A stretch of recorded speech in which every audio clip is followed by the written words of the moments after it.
Electromagnets. How they work. The basic idea behind an electromagnet is extremely simple. By running electric current through a wire, you can create a magnetic field. Before talking about electromagnets, let's talk about normal, permanent magnets, like the ones you have on your refrigerator. Characteristics of magnets. You know that all magnets have two ends, normally referred to as north and south, and they attract things made of steel or iron. You also know the fundamental law of magnets: opposites attract and likes repel. So if you have two bar magnets with ends marked north and south, the north end of the magnet will attract the south of the other. On the other hand, the north end of one magnet will repel the north end of the other, and the south end of one will repel the south end of the other. An electromagnet is the same way, except it is temporary. The magnetic field exists only when electric current is flowing in an electromagnet. The parts of an electromagnet. An electromagnet starts with a battery or some other source of power and a wire. A battery produces electrons.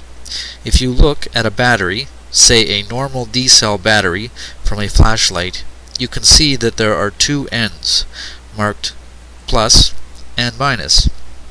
Electrons collect at the negative end of the battery, and if you let them, they will gladly flow to the positive end.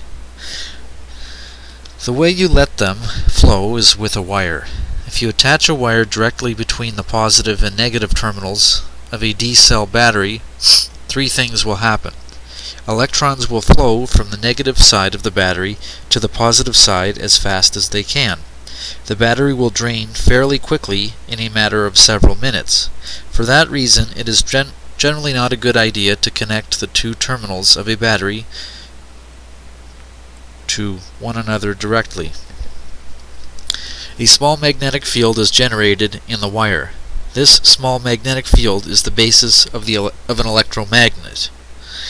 You probably knew about the first two things on this list, but the third might be a surprise to you.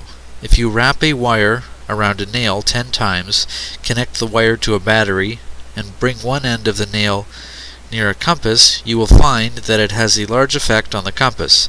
In fact, the nail behaves just like a bar magnet, and the magnet exists as long as the current is flowing from the battery.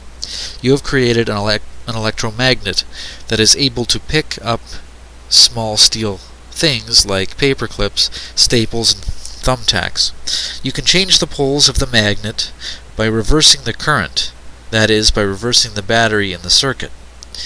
By using the simple principles of electromagnetics, you can create all sorts of things, including motors, solenoids, speakers, and even read, write, heads for disc, and tape drives in cassette tape players, VCRs and floppy and hard disks in a computer.